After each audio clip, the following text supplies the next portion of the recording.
It is another Friday, so let's get to some questions from the listeners.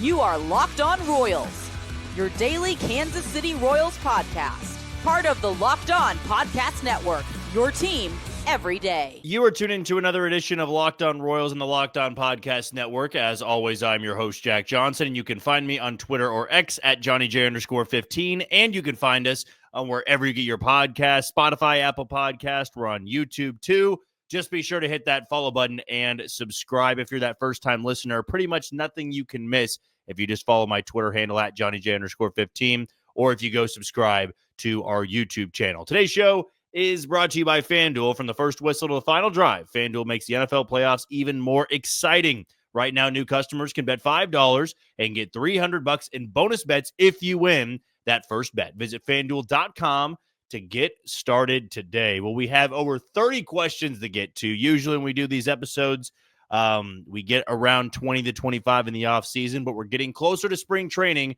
now under 3 weeks to go before pitchers and catchers report. So I'm sure we got a lot when it comes to surprise down there, and if the Royals will be adding any more pieces before they show up to surprise. So let's kick things off here with the question coming from Jeff. Are there any big bats left on the market since Profar signed? Does this make a trade more likely? Well, one thing that we've stayed pretty consistent with on the podcast is that a trade is always going to be more likely at this point in the season, or the offseason, I should say, than signing one of those big bats. Now, with the way the trade market has gone about, it wouldn't surprise me if they pivot to a one-year deal for an outfielder just to lengthen out the lineup a little bit. But to me, I do really feel like a trade is still the most likely option because the Royals are being so patient. I don't think the payroll is holding them back from giving a Randall Grichuk or an Austin Hayes or a Mark Canha a one-year deal. I think they're more so waiting to see if they can really strike that deal and get a corner outfield bat or a middle-of-the-order bat through trade. But in terms of the big bats out there, I think it's pretty much down to Alex Bregman and Pete Alonso, and neither of those guys are going to be signing with Kansas City, in my opinion. So if they do sign somebody through free agency, I would far more expect it to be a one-year deal, whether that be a position player or a bullpen arm. Next one is going to be coming from Braden, I think it is. I apologize if I didn't get that correct. But, Jack, can you discuss the possibility of J.J. Bleday becoming a Royal? Would the Royals move off M.J. Melendez and other prospects to make that trade happen? Well, if only it was that simple. If they could get J.J. Bleday for an M.J. Melendez or prospects included, because I do believe he would be a phenomenal fit for Kansas City. And we talked about him on an episode about a month or two back. I just don't think the Athletics are going to be now in the market for trading him because they gave Brent Rooker that extension. They're trying to build around Butler and Bleday in the outfield. They got Mason Miller. They added Luis Severino. They've spent a little bit more money this offseason, and it just feels like it would go against what they're trying to do if they were to trade J.J. Bleday. So earlier in the offseason, I thought it'd be a possibility. At this point, I think it would take a lot for the Athletics to move a guy like J.J. Bleday. I think that wraps it up for all of our YouTube questions. It does, so we're going to shift things over to Twitter. This one comes from Jerry. For our outfield free agent, what do you think of signing Randall Grichuk? Based on his previous years, I could see him hitting 16 to 20 home runs and driving in 65 to 75 with an average in the 255 area. Good number 5 or 6 hitter. Can't imagine him costing that much. I would guess at this point in time, the market for Randall Grichuk is anywhere from 10 to 12 million, maybe a little bit more on a one-year deal just because it would be a one-year deal. I love the idea of it. Like I said earlier in the segment, I think there's 3 names that really come to mind for me, and that's Mark Canha, Grichuk, and Austin Hayes, because all 3 of those guys have pretty heavy splits when it comes to righty versus lefty. They're all 3 great against left-handed pitchers. And if you wanted to keep MJ Melendez involved some way in that lineup, I think you could platoon one of those 3 guys in the outfield with Melendez. And Grichuk, I think, would be great as a platoon bat in Kansas City. They could be interested. We haven't heard much on that, but I do think that he is one of those guys that would fit very nicely in the 5-6 hole. And maybe you'd even play him a little bit more than a true platoon bat. But I just think the Royals wouldn't want to pay at this point $12 to $13 million on him. I think they want that to get down to an $8 to $10 million range before striking some deal. But I do like the idea of Randall Grichuk becoming a Royal. Billy Bob's question is, say the following guys hit 90% of their potential for 2025. What does that look like for Jonathan India, Kyle Wright, and Michael Lorenzen? For Jonathan India, I think that you're looking at somebody who could be, a 370 on base guy, probably even leading the team next to Bobby Witt Jr. at that point. You're hoping that he can tap back into that power a little bit because he's played in such a hitter-friendly ballpark the majority of his career. So I do think that India would be the guy at the top of the lineup that really gives you that boost, that can get on base ahead of Bobby Witt Jr. a ton of times. I'll probably call it like 270 batting average, maybe a 365 to 370 OBP, runs into 15 to 20 home runs, drives in anywhere from 70 to 80. That feels like the potential, the ceiling for him. For Kyle Wright, man, it's so tough to say. I mean, his ceiling feels like winning 20 games, but this is now after shoulder surgery, missing the game for so long. I think Kyle Wright is probably, if he's going to reach 90% of the potential, you're looking at, let's say, 100 innings, maybe being that swing starter, maybe an ERA just under 4. Maybe you get a little bit of the strikeout rate as well, getting bumped back up. But I think his ceiling to me is just staying healthy for an entire year. And then for Lorenzen, I would look to probably what he did in 2023 with Detroit and Philadelphia. At this point in his career, I think that would be the ceiling for him, being that number 4 starter for Kansas City. Next one here comes from Jim. Now that Profar is off the table and Alonso more than likely going to sign with the Blue Jays, who is left for the Royals to consider via free agency, if not trade? Also, what again is your take on the Dodgers and their ability to get who's who of baseball? Yeah, we did an episode on it on Tuesday, I think it was, about the Dodgers. I think there is a problem in baseball, but it's more so about I'm directing my anger toward the game of baseball, not so much the Dodgers. Because if the Dodgers have the resources and they're trying to build a dynasty, they're doing what you're supposed to do. Baseball, though, it's always favored the bigger markets. They've been able to get whoever they want. It's been a long time since I've seen a team be this aggressive in free agency and land pretty much everybody. But I also have said this, though it wasn't a very popular take in the comments, as I could tell. It doesn't necessarily mean they're going to run the table and win the World Series again. It's still really hard to do that. I know it's more so of a different point, but I'm more so directing my anger at the game of baseball and the commissioner on Rob Manfred than I really am the Dodgers. I mean, if they've got the resources, you use those resources and bring in those players. And then when it comes down to available guys, yeah, I would say at this point, it's slim pickings through free agency, but I don't get the sense that the Royals ever really liked what was out there in free agency. I mean, from the start of the offseason, we have not heard that, JJ Picollo is interested in any of those, free agent big bats or any of those guys on 1-year deals. It's always been the trade route. But, those 3 guys I just brought up, those are options. I think somebody like Yoan Moncada, I know they wanted a left-handed hitting third baseman. He's a switch hitter, but he would be hitting from the left side a lot, and he is a third baseman. That's another name that comes to mind. But then you get a lot of scrap guys. You get a lot of guys that would be looking for a prove-it deal or a 1-year deal. Tommy Pham you could always bring back to help you out a little bit in the outfield. Gavin Sheets was really below average for the White Sox last year, but maybe you chalk it up as he was on a really bad team. He could bounce back a little bit on a better team. So we'll wait and see on that. I just don't think the Royals are that interested with many of the guys left out there in free agency. Dave's question is, what is your projected 1 through 9 in the lineup right now if you don't add anybody else? I think it'll be Jonathan India, Bobby Witt Jr., Vinny Pasquantino, Salvador Perez. 5-hole, I think, would be Michael Massey. 6-hole would be Renfroe. 7-hole would be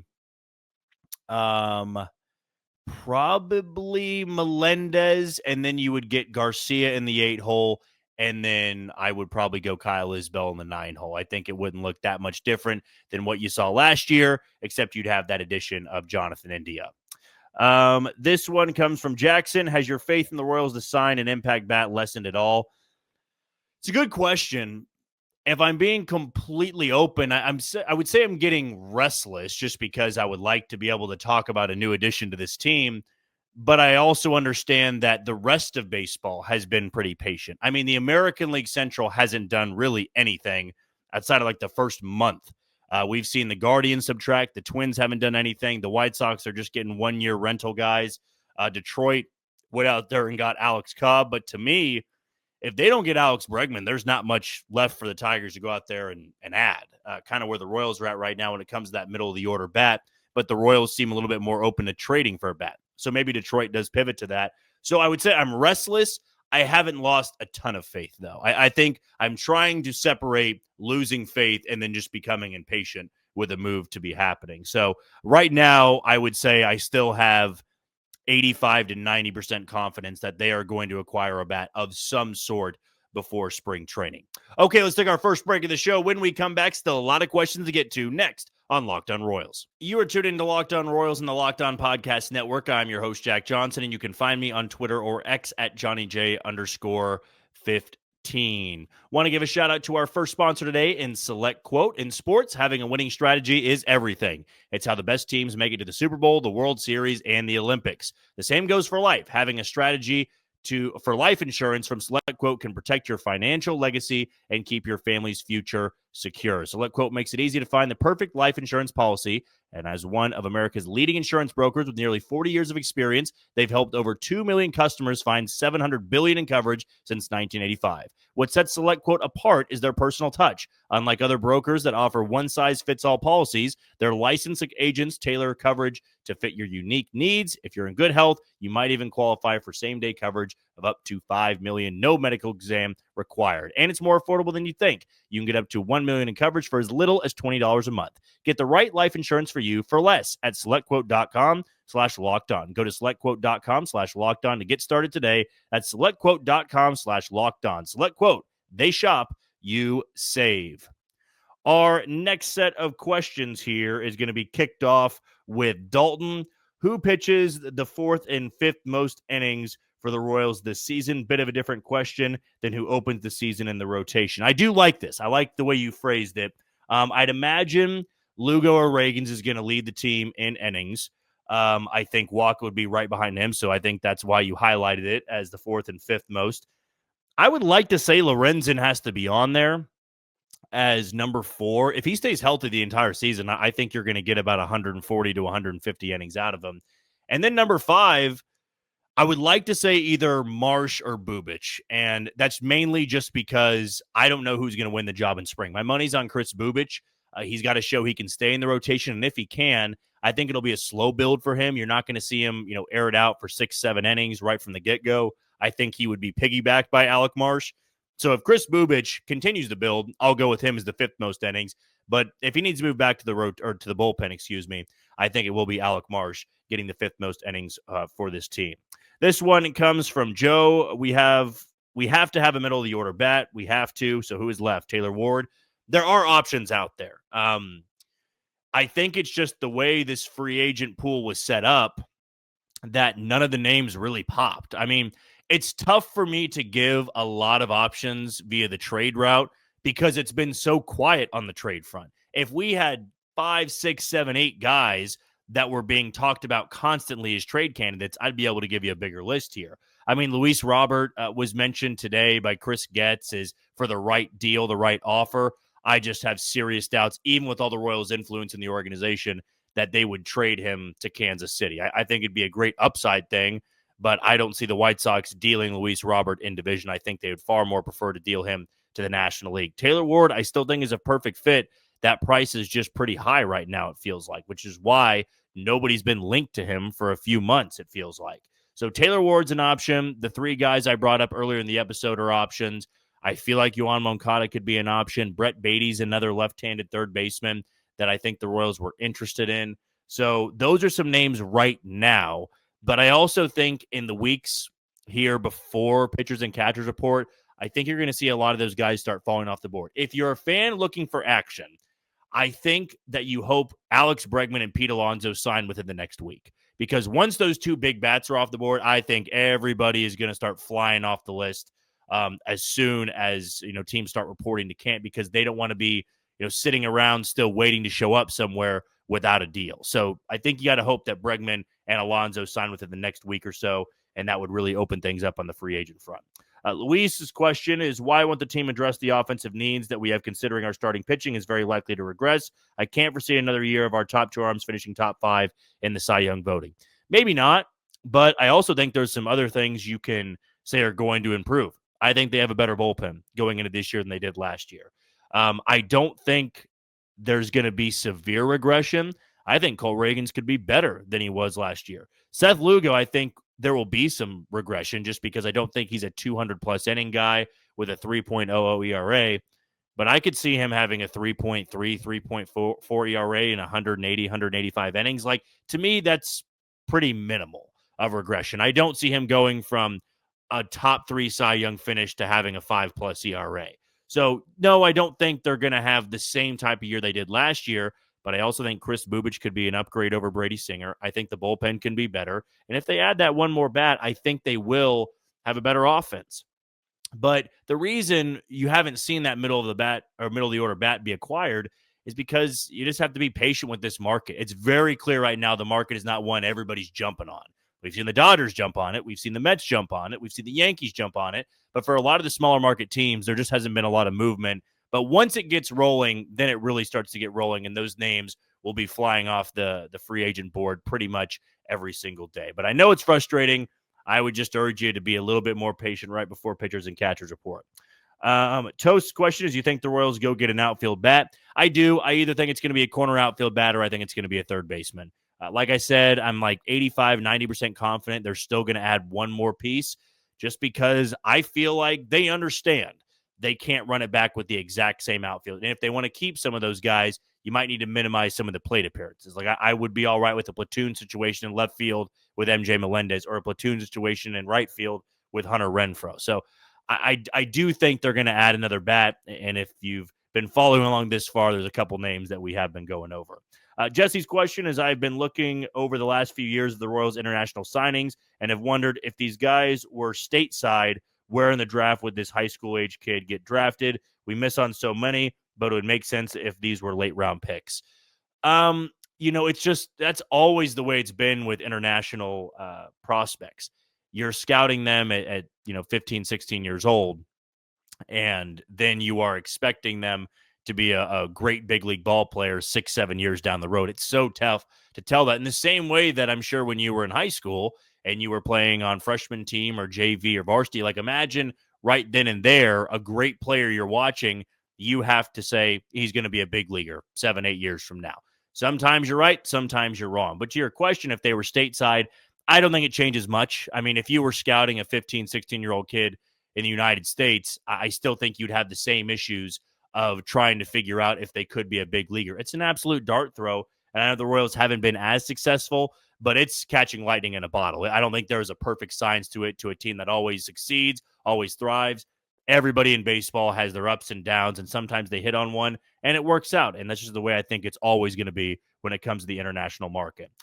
Chiefs Prod's question is, do you think the Royals make any major moves in the next few weeks leading up to spring training? I think they'll make at least one move before pitchers and catchers report. Hopefully a couple moves, maybe some bullpen depth and that middle of the order bat. But I think before the team shows up, J.J. McCall has always wanted to have his team in place by the time they show up to spring training. There's always a deal that could open up throughout spring training. We saw that last year, just some minor deals here and there. But I do think there will be at least one move here in the next 3 weeks or so. Ronnie's question, is there any reason we should even think about getting our hopes up for Bregman or Alonso, really getting antsy this late in the process with last 2 big bats left? Yeah, I would just say I wouldn't get my hopes up at all. I don't think Alonso or Bregman are going to be signing with the Royals. I think that Alonso will either go back to the Mets or the Blue Jays, and I think Bregman will go either to the Cubs, the Astros, or the Tigers. That's my prediction right now, and I think both those guys are going to get 5-6 year deals well north of $100 million. That's why I think they're still unsigned at this point in the offseason. The Bamford Files asks, should the Royals be negotiating Bobby Witt Jr.'s contract on a yearly basis, trying to buy out his first player option with the more upfront money earlier in the contract? Or let's try, I guess you were trying to get at. I don't know if they're going to really entertain that. I think they feel pretty confident that Bobby Witt Jr. is going to be on their roster for a long, long time. And when it comes time to negotiating some of those deals, I think Bobby Wood Jr. would be very open to it. It certainly helped out that in his first year of the extension, they went to the postseason. You keep doing that over and over again, and you have a willingness to extend that deal, I don't think there's going to be any issues. But as of right now, I would say I wouldn't get too worried about them, negotiating at this point in time for a contract he just signed last offseason. Okay, we're going to take our final break of the show. When we get to, we'll probably have to go rapid fire for the final set of questions that we have, but I'll be sure to answer every single one. That's next on Locked On Royals. You are tuning to Locked On Royals on the Locked On Podcast Network. I'm your host, Jack Johnson, and you can find me on Twitter or X at JohnnyJ_15.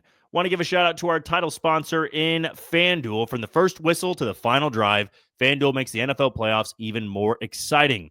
Right now, new customers can bet $5 and get $300 in bonus bets if you win that first bet. That's $300 to keep the action going. Just visit FanDuel.com to join today and get started with $300 in bonus bets. That's FanDuel.com. Make this playoff season unforgettable with FanDuel, an official sportsbook partner of the NFL. For my pick, I'm going to look to both here, the AFC title game and the NFC title game. I had the over on Saquon Barkley's rushing totals. So give me an anytime touchdown for Jalen Hurts in the NFC title game. And then for the AFC title game, I'm going to take the over on passing yards for Josh Allen against that Chiefs secondary. Both should be phenomenal games. Can't wait for Sunday, as I'm sure a lot of people listening can't wait for baseball, but also I'm sure pretty excited for the championship weekend in the NFL. Okay, our last set of questions begins with Charles. Buy or sell these takes. Number one, Sam Long is the second best bullpen arm behind Lucas Ursig. And number two, between Garcia and Melendez, one will be moved on from after a slow start. Number one, I'm going to sell. I think the most valuable reliever after Lucas Ursig will either be Angel Serpa or Hunter Harvey, to be honest with you. I think there is some real strong belief that Hunter Harvey can be great again and channel that 2023 version and first half 2024 version for Washington. I think the stuff is there. And I think the Royals are banking on Hunter Harvey being the second most valuable reliever, considering they keep calling him the setup guy. So I think it'll either be Serpa or Hunter Harvey. I think those two have the best pure stuff in the bullpen. I would like to see Serpa use his curveball and slider a little bit more than he does. But when you got a 98, 99 mile an hour sinker, that's absolutely going to play if you locate it well enough at the big league level. And number two, between Garcia and Melendez, I don't think they would move on from Garcia. Melendez, maybe, but it would take an even worse start to the year than he had last year, just because it's another young player with years of control. He's got power. He's got potential. I know people are sick and tired of me saying that, but it just doesn't make too much sense at times to, if you have a bad start in April, you just let that guy go because there's a chance they go catch on elsewhere. And maybe that happens anyway if they hang on to him this year and they're gone next year. But Garcia, I don't give that a high chance at all. I think he's still incredibly young, and the Royals like a lot of what he's able to do. For Melendez, I would say if a first half, he's hitting 150, then I could see something like that happening. But I'd probably just say they demote him. I think he still has player options. If not, then yeah, your hands may be tied and you might have to move on from him. But, fingers crossed, both those guys can improve a little bit off of what they showed last season. Paul's question, we've heard varying reports all offseason that Casey checked in on Soto to having interest in Bohm, Rojas, and then local scribes saying they'll raise payroll $15 to $20 million, only to be shot down by national writers saying they'll stay roughly to 2024. Why the wide array of rumors? That's the thing, the rumors. The Royals are the only ones that know the truth of it. We can always hear what's being said from different writers, national writers. Local writers are probably a little bit more tapped into it than writers that are going on a whim or maybe have a source that is closely talking to JJ Piccolo. It goes back and forth, and that's why I'd say for the trustworthy guys, Jeff Passan out there, Ken Rosenthal, they're pretty much always accurate if they're talking about something in relation to the Royals. Andy Rogers and Jalen Thompson have done a good job of, keeping people up to date this offseason. That's the thing, though, with this market. There are times that people are interested in a certain player, and it lasts like a week. And there's times that you think they're interested, they're really not, and then all of a sudden, out of the blue, they acquire that player. That's just offseason 101. So why the wide array of rumors? It's because this offseason has just been really slow. And I think that teams are checking in on players. They don't like the price. They negotiate for a little bit. Then it goes away and it gets quiet for a while. So, again, I think when a deal happens, it's going to be out of the blue. Kind of like Michael Lorenzen, where we all thought it was a fit, but then one day it was broke by Jeff Passan that they signed him to a deal, and we didn't even know a deal was close or that they were negotiating. I could see the next deal kind of being like that. Jeff's question is, any updates if there will be blackout restrictions on Amazon? I've no true updates. I'm sorry to tell you that. Really, since they announced the change and the branding and everything, haven't gotten too much on it. I'm still waiting to know what the package will be, the subscription price on Amazon, because that's going to be the way a lot of people consume Royals baseball this year. But unfortunately, Jeff, I do apologize to say there is not much updates, or there's not many updates on that. I'd imagine we'll know before the first broadcasted game for spring training.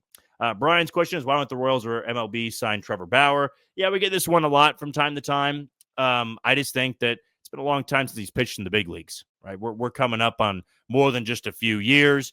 He was pitching, internationally last year, had some good numbers, but also in a league where 40-plus-year-old Robinson Cano was hitting like 440 in it. So I think a lot of teams, they just don't want to deal with it anymore, and I think there's some serious doubts that he could still pitch well at the big league level, and he's in his mid-30s. So I just don't see any team anytime soon giving him a deal. I mean, he was open to a league minimum deal, and still nobody jumped on it. So I don't think it's a Royals thing. I think it's a league-wide thing.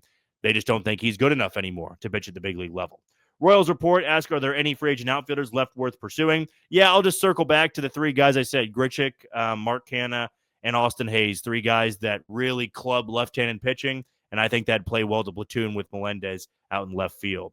Brian's question is, what are the Royals going to do about their outfield? Yeah, I mean, we've probably gotten the majority of the questions on that today. I don't blame anybody because that is the focus going into spring training.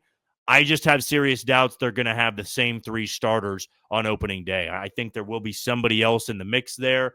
But if it is the three same starters, boy, you need a career year from MJ Melendez and Hunter Renfroe. I mean, talk about having your fingers crossed for MJ Melendez to have a Ryan O'Hearn type turnaround, where maybe if you don't overexpose him, you only have him face righties, he could tap into that. But I think that, the same three guys in the outfield are not going to be the same three guys they have on opening day. At least that's the feeling I get right now.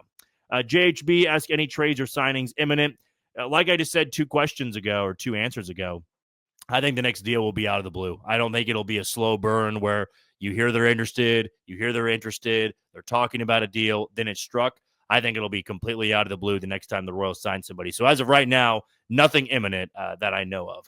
JT Royals asks, what do you think the next trade or free agent will be and when? Well, I'll go to back to one of my answers where I said before pitchers and catchers report, I'd imagine at least one move will be made by then. So we're talking February 12th. Couple of weeks here to get something done. I would love to see the middle of the order bat get acquired, and then at least one bullpen guy, if not two bullpen guys, to battle it out in spring training. Blaze's question is, what do you think of Gavin Cross? What do you think his impact will be on this team for the upcoming year and long term? I think he has a chance to get to Kansas City this year. A, he's got to stay healthy. B, I would like to see a little bit more of the hard hit rate go up and a little bit of the power get tapped into once he gets to AAA. But I don't think he would be an everyday starter, not for this team.